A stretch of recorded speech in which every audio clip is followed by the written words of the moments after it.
Hello and welcome to this week's episode of Beyond the Broomstick with me, Matilda. For those of you that have come across me accidentally, my name is Matilda and I am a professional psychic medium here in Australia. Got just under 20 years of experience under my belt. And Beyond the Broomstick is all about that, getting beyond the stuff we see on social media, digging a little bit deeper into information and demystifying some of the basics.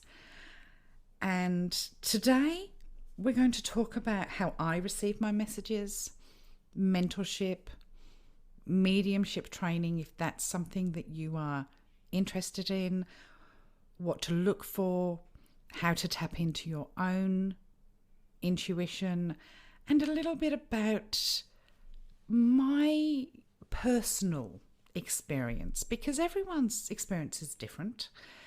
And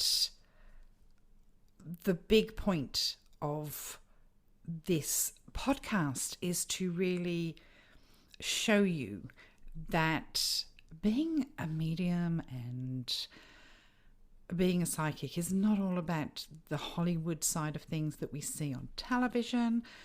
People get the wrong idea of what we are able to see and what we can see and how we translate it. And that really does make for some really difficult experiences for people, because they set their expectations on what they are shown. And those aren't necessarily the expectations that you should have. That being said, we're going to jump in, and first of all, I'm going to thank everyone that has joined me on my Patreon. So if you don't know, I have a Patreon page. It's The Real Medium Matilda. I think it could be just The Medium Matilda. I'll double check that for you and I'll put it in the show notes. But if you join my Patreon, you get access to an extra podcast. There'll be another prediction video. There's a great newsletter, or I think it's a great newsletter, that highlights other practitioners as well and talks about some basic information, things like manifesting and things that you may find interesting. And we're also building up towards having a bit of a Discord channel where you can chat with me, and I'll be doing monthly meetings or monthly chat meetings if anyone's interested.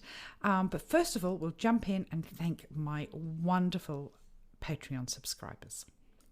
Yolanda Barksdale, Anna Banana, KC, Jennifer Rose, Tierney Hastings, Tasha Crandall, Thomas Rodriguez, Shirley, Heslandia, Kim, Buttons, Stephanie Ashworth, Catherine Kaaleketa, and I know I've done that wrong, Catherine. I got the Catherine bit right. I'm so sorry.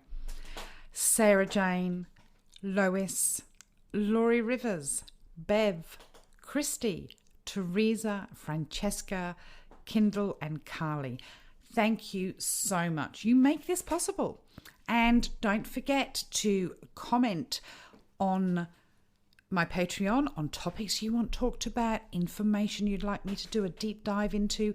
You're paying for it, so you have to get what you want out of it. That's the whole point of it. And we can cover the topics that the snowflakes don't particularly like me covering on social media. Now, before I jump into my topic, I'm going to apologise for any crunching noise you may hear. I have Buffy as my trusted assistant, and he is currently dismantling a soft reindeer. No reindeers are hurt in the process. It is a stuffed reindeer, but he is strategically and very thoughtfully pulling every bit of stuffing out. But that's okay. We don't need a reindeer in January. So, as I said, I'm going to talk about how I receive my messages. Now, the messaging does differ sometimes between when I'm doing psychic readings and mediumship readings. I'm going to preface this first of all by saying when I do mediumship readings, I keep them to a minimal every day because they are incredibly exhausting. It's just the way that the energy is used. I probably do a maximum of 3 mediumship readings a day, and you'll notice that I've sort of split up whether the shorter readings are psychic or mediumship, just purely so I can manage my own energy. Mediumship comes to me, obviously the person is going to be connected to the person that's sitting for the reading. So whoever is visiting me for a reading in person, or if they're having a telephone, or they're in part of one of my group readings, their loved one comes with them. That energy comes with them. It's really can be quite confronting when you first feel it. And the information comes through to me. It's almost like I feel like I'm that person. It is a point of channeling, and it is as if, supposing a 70-year-old woman is coming through, and I feel as if I am a 70-year-old woman, and I want to talk about her life, and I want to talk about the names that are appropriate to her. If you're booking a mediumship reading, it's really important that you set your expectations. Now, the reason I say that is, with all of my clients, I say the first 5 minutes of your reading, we are going to make sure that we have a connection, whether that is a mediumship reading or a psychic reading. That connection is going to set us up for the rest of the reading. If that connection's not there, I can't go ahead, so I will refund, because it's so important that we keep ourselves honest. That's something that I will go into in the ethical side of mediumship for another episode. But for me, I will see a person almost like in my mind's eye, but also I've had people visibly be in front of me. That doesn't happen as often as you think it does, but I can see a vision of the person. They have to step forward. They have to come closer sometimes so that I can make them out, but they will give me information about their life, maybe how they died. I will feel a pain in my stomach if they had stomach issues. I will feel a little bit confused in my head, or they will say things like, I remember now, if they've had dementia, I will feel a pain in my head, or they will touch their head if they've had an issue. And often I know I'm made to feel as if life ends very quickly if it's somebody that's passed in an accident. If someone has sadly unalived themselves or hurt themselves, they do show me that, and sometimes that's really hard to portray to the person sitting. But just in essence, if I feel, I see, I touch, I hear, and I taste all the things that somebody has experienced in their life. And that's how I'm able to portray the information. But when Spirit really want to talk to me and get my attention, it's almost like I have this television in my head that bubbles away in the background. It's going constantly.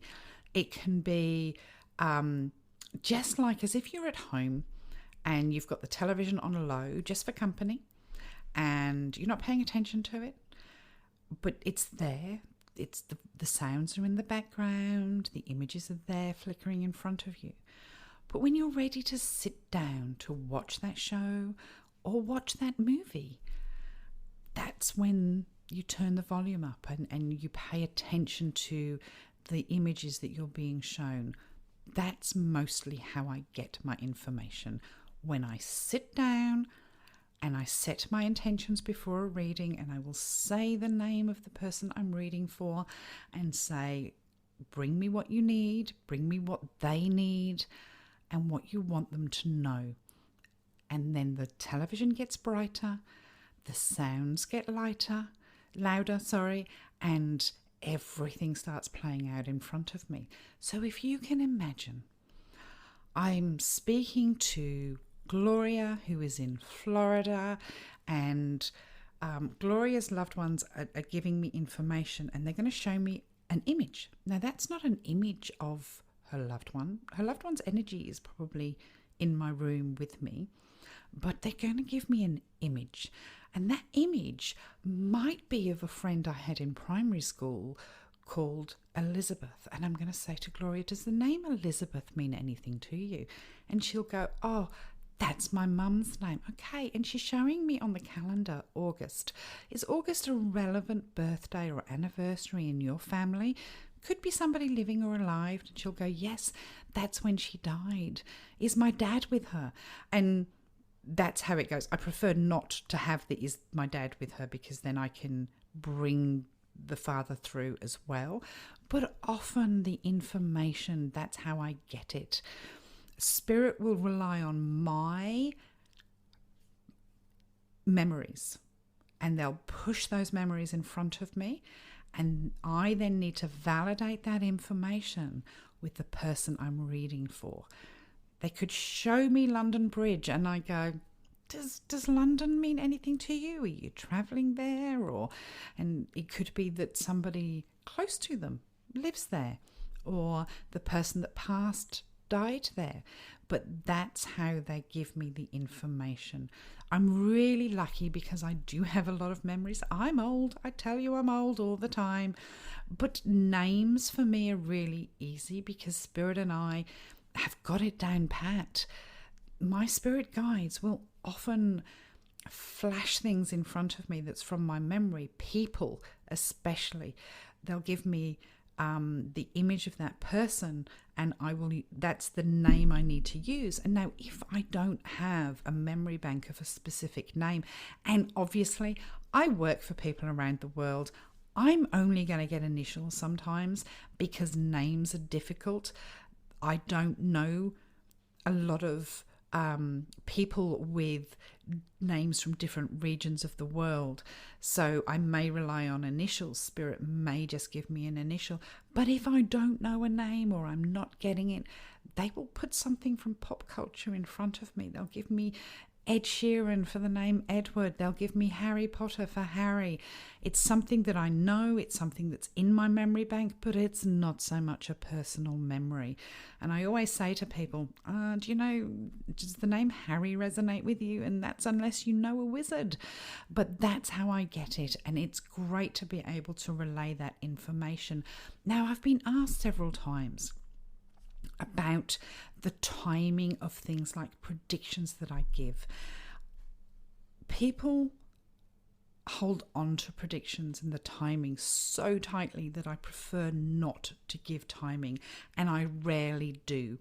For instance, I've told someone something's going to happen around Easter, and it's Easter in a year's time, so we can't rely on Spirit to set the timing. How I do get it is that I'm being made to feel warm for summer, or I'm shown a beach for summer.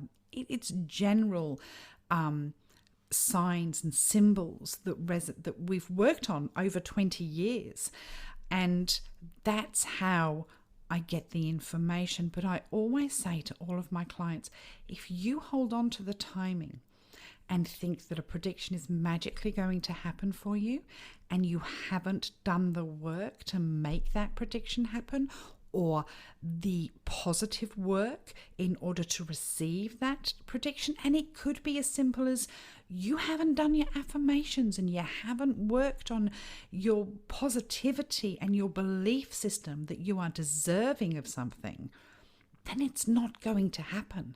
If you sit there waiting for something, it's not going to happen. You delay the energy of the movement forward because you're not putting that thought and that energy into your own self and believing that you're worthy, and you're expecting someone else to step up and make something happen for you. And it just doesn't work that way. Unfortunately, we all have to do positive movements in order to bring in the positive things in our life. And expecting things to happen for us is never going to be a good way forward. Now, that's not a cop-out, because I do make world predictions that happen, but the difference in that is that the energy isn't reliant on someone waiting for it to happen. Someone is not sat there tapping their toes expecting this particular instance to happen. They're watching from afar. And that's the difference between the world predictions and world events that I predict that happen, and they happen a lot. I have around an 80% hit rate, and personal predictions can be pushed back because of personal energies. I say this time and time again. Energy out is energy in. And the energy, if you're putting out the waiting feeling, your prediction is not going to happen. And that's just simple universe energy. I don't have a rule over it. But if it's less of a personal prediction, it's just an event or something you're going to see, then there's no waiting time for that. You're not expecting it to happen to mark an event, or you're not expecting to gain from that particular thing. For instance, in my 10 events, if I predict you're going to see a snowman in summer, you're not sat there waiting for the snowman in summer, because it's not going to have an impact on your life. You're waiting for a snowman in You're not waiting for a snowman in summer, but you're imagining seeing a snowman in summer. And one day, in the middle of a summer's day, you're going to walk past and see an ice sculpture somewhere that's a snowman. That's how it works. And it's really important that you don't hold on to timing, because timing from spirit is like a grain of sand on the beach. And they work on feelings and energy, and it's all energy. And I don't want you doubting, I don't want anyone doubting my whole reading, because the reading as a whole is what spirit want you to know in order to move forward in your life. And if you doubt the fact that a whole reading is going to come out to play because of one part of it, then you're going to delay everything. I hope that's helpful for you to understand how I receive my information. But one of the most important things that a lot of people ask me is, how do I start receiving information myself? Well, the honest truth is, you're probably already receiving information, but you're not paying attention to it. Those gut feelings that you have that takes you from left to right, that is your intuition speaking to you. Your spirit guides are there to guide you. Now, I'm going to be really honest with you, because I am the furthest thing from a teacher. I cannot teach people. I am really bad at communicating that something in an educating way that would have structure, because I don't live by structure. I'm not good at structure, never have been good at structure. But if you're looking at mentorship and learning to receive information, the first thing I would do is look for somebody that has experience in teaching as well as mentoring and mediumship, and look at what their course has to offer. But if you want to practice yourself, and you can drop your guard enough and let go of your ego enough. I'll touch on ego in a second. But what I always advise people to do is stand still, drop your shoulders, take some deep breaths, and tell yourself what you feel. Do you feel scared of something? Well, whose energy are you picking up that you're scared of? Who do you need to tell is scared?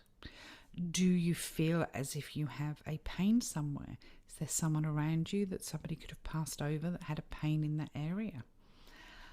Listen to your intuition. Write lots of notes. If you dream about something, write it down. It could be a premonition.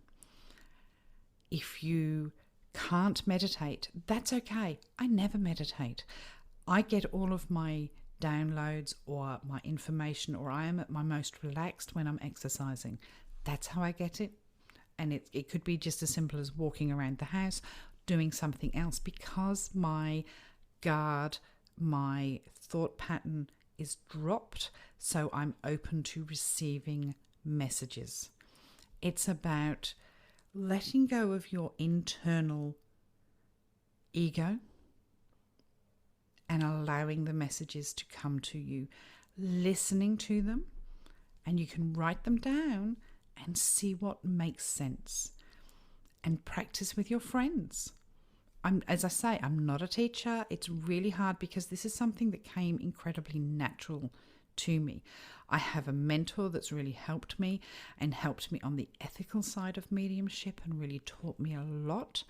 But as far as receiving information, it's been a lifetime. So for me to try and put that into a course framework and explain it, I'm absolutely rubbish, but there are people out there.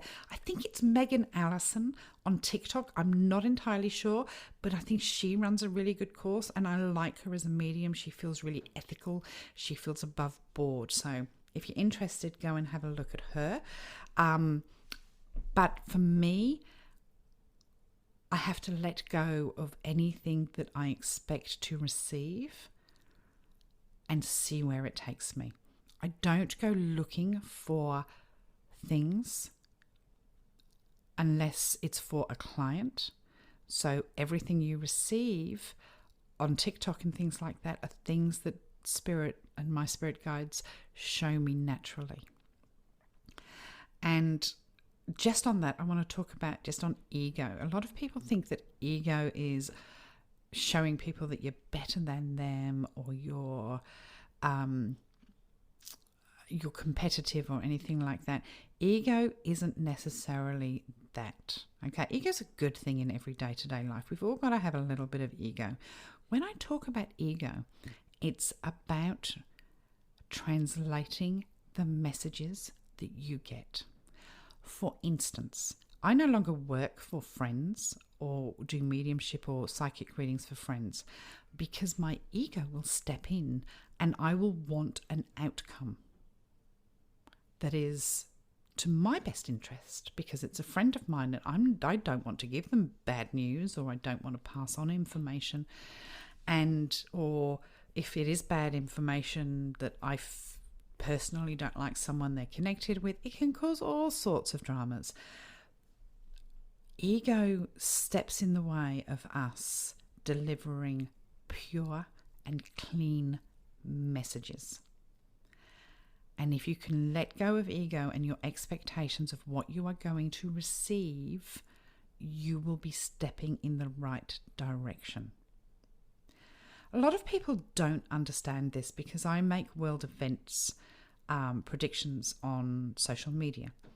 And social media covers the whole world. And I'll often get comments from people talking about, oh, you could have read that in the news, or yeah, that's happening now, or oh yeah, she's left wing or right wing or pink or purple or whatever. And the honest truth is that I have no attachment to the outcome of my predictions, other than I'd really like everyone to be safe and not be hurt. But when I talk about things in the political realm, I've got no attachment to it because I really don't care. It's not my country. It's not my political party. I'm not affiliated with any political party. But people really don't understand that everything I give, every single bit of information I get comes from spirit. My spirit guides, or in the case of personal readings for people, your spirit guides, or those that you have lost. And that's a really important thing to note. If you can't get your head around that, then you have no place in spirituality. Spirituality goes a lot further than just receiving predictions. It covers every realm of our life and how we feel, how we treat others, how we look at the world, and a lot of times we look and make comments on things, and that's where our ego steps in. It's our ego wanting to get our point across, and we're right and all of that. So, yeah, just try and, if you're really wanting to move into this spirituality and maybe test your own abilities, lean into the letting go of ego or letting go of the outcome of something and see how that serves you a little bit better than holding on tight to what you really want to happen. Well, that's about it for today's episode. I hope you have enjoyed it. Let me know in the comments what you'd like me to look at in the future, any topics you'd like discussed, and what you'd like this podcast to look like in the future. It has been an absolute pleasure, and yes, that snoring in the background now is Boof. He has finally given up on the reindeer.